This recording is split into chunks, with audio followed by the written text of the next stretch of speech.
For this week, Dr. Dean, a lot of people in our audience, they want to know more about the Best Value Conference. We have a lot of people who watch the show who have either attended the Best Value Conference or who have known you for a long time but haven't had the chance to attend. So, just to start things off, tell the audience, what is the Best Value Conference and why is it unique compared to other events? Every year, the Performance-Based Studies Research Group puts on an annual conference. This year, because of the pandemic, it will be a virtual conference. This gives advantages and disadvantages. The one advantage this has is that everyone from around the world, without traveling, can now attend the conference via the virtual platform.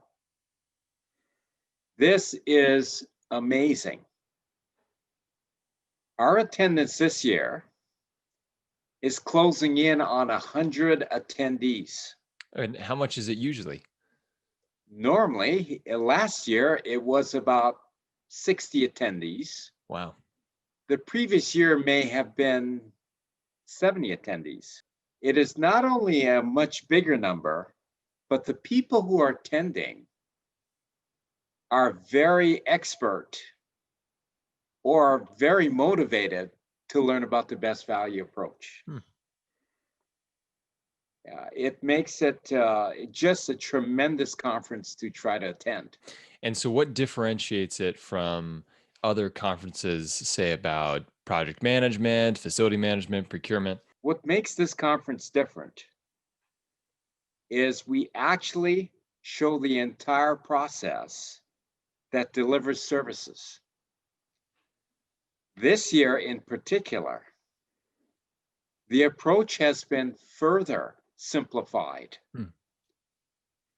to where we feel if somebody sees the concept and is briefed on some of the details, which are very few, it will totally change their look on how to deliver services.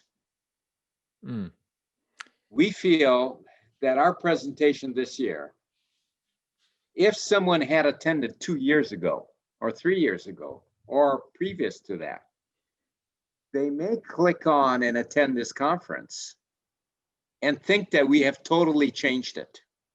Really? Simply because we have made it where instructions can be minimized. We have made it where the thinking and decision making has been drastically reduced on the client side, and where the experts, if they are expert, can actually have a competitive advantage. And if they do get the project, can actually do the project with minimal risk. Wow. So we actually have a new procurement model. We actually have a new risk model, and we have a new project management model.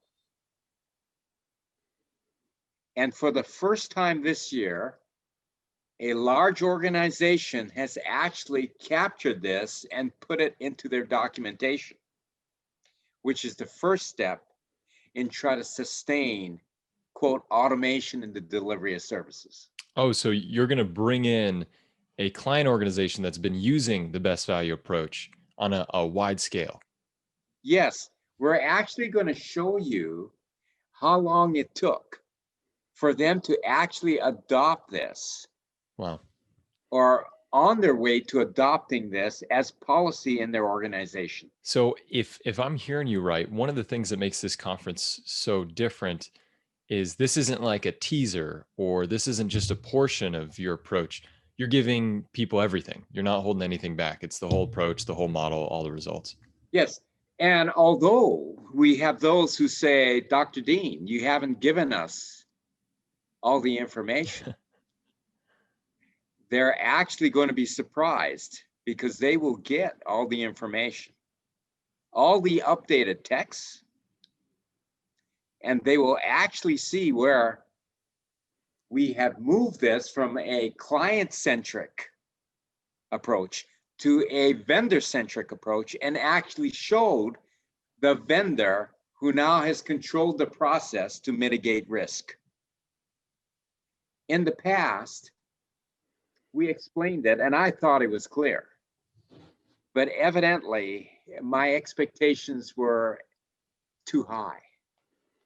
So instead of, quote, emphasizing more education and more teaching, we are actually minimizing the amount of teaching required, education required, experience required by simplifying the approach. It is a totally different look at how to cut costs by 30% and maximize the quality and the performance of the services.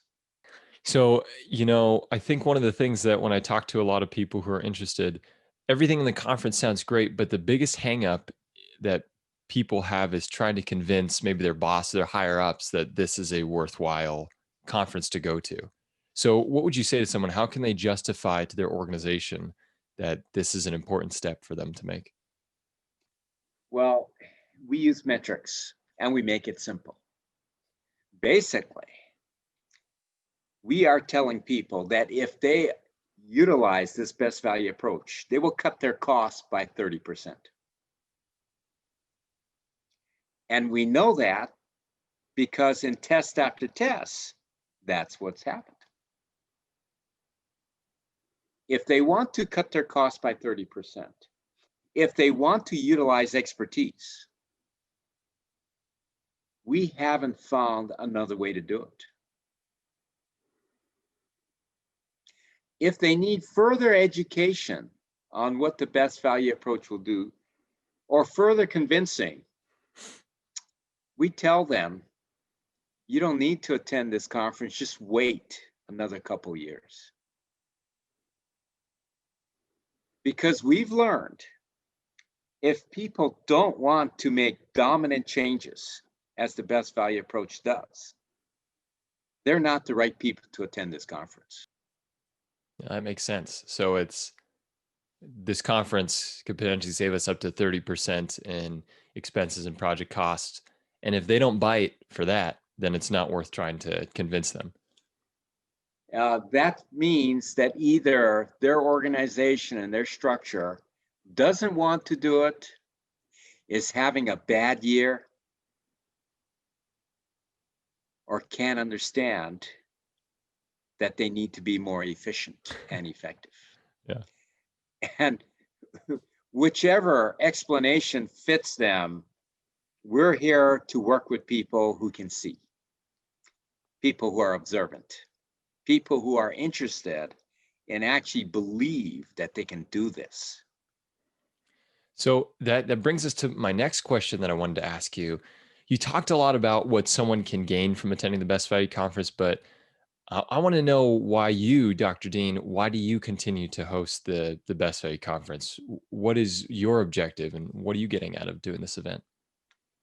Well, I continue to do this with PBSRG, KSM, and the LSA group because I have no other path to follow.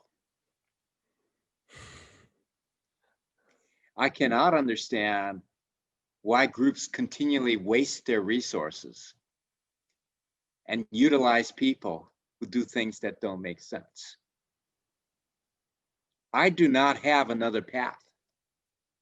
I will live and die with saying that we need to be effective, we need to be efficient, we need to use accurate information, and we need to utilize expertise instead of trying to manage, direct, and control.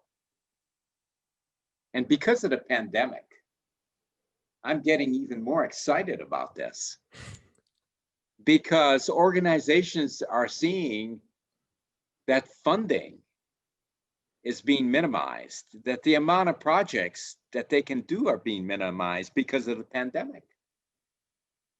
So hopefully, as we move toward more automation, we will get more and more excited.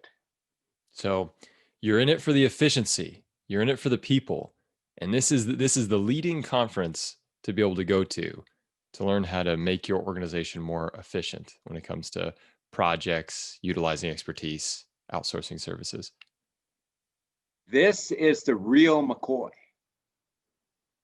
of all conferences, presentations, educations on utilizing the best value approach. It's good. Well, excellent. Thank you so much for joining us today, Dr. Dean. I'll be sure to put some links to the conference information in the show notes below. Please feel free to reach out to us if you have any questions, but we'll see you next time, Dr. Dean. Thank you so much. Have a Bye. great day. If you enjoyed this video, make sure to hit the thumbs up button and subscribe to our channel for more content. If you have any questions about the best value approach or for Dr. Dean, leave them in the comment section below and we'll get to them in a later video. Thanks, we'll see you next time.